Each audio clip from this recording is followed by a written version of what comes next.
It seems the chip maker Qualcomm has gotten themselves in a spot of trouble over in South Korea, as the antitrust regulator there has given them a rather hefty fine of $850 million, or about 1.3 trillion won, and this is for its patent activities within South Korea.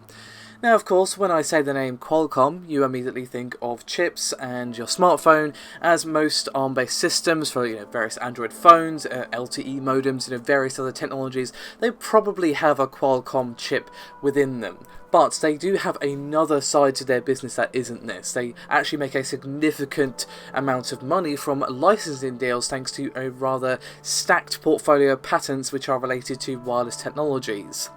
Now, according to their latest earnings report, this particular section of their business does represent a pretty healthy section of their total revenue, that being 32.8%. And all these activities there led to a 3-year investigation in South Korea, which of course has led to the resulting fine of $850 million.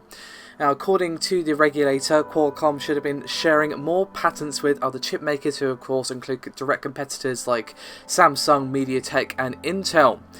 Now, this isn't the only issue. Apparently, allegedly, they also forced phone makers to license too many patents.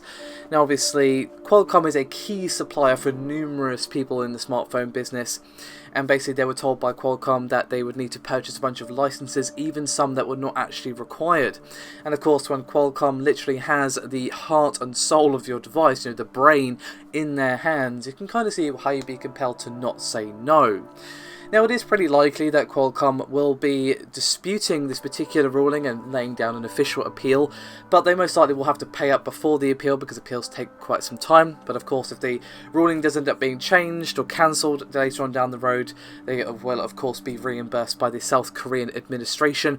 However, until then, and of course it could have a long-term impact if the ruling remains the same, it will have an impact on Qualcomm's quarterly earnings, and as I just said, if they do end up having to stick with this particular fee, then it's definitely going to make a dent, and of course it could have wider reaching implications, because while this is at the moment limited to South Korea, the regulator's ruling might cause other countries to also take a closer look at Qualcomm's practices.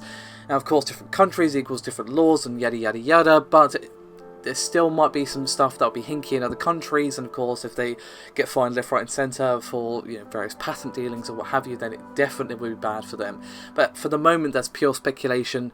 But regardless of the final resolution, whether the appeal is successful or not, this is definitely going to have some form of impact. Of course, if it ends up getting completely cancelled, then they'll probably be fine, but if not, then could be an interesting time for them. I mean, while 850 million is hardly pocket change, they're not exactly going to go under, but it's still going to sting, and as I said, it could have more far-reaching implications if other countries decide to take a closer look as well.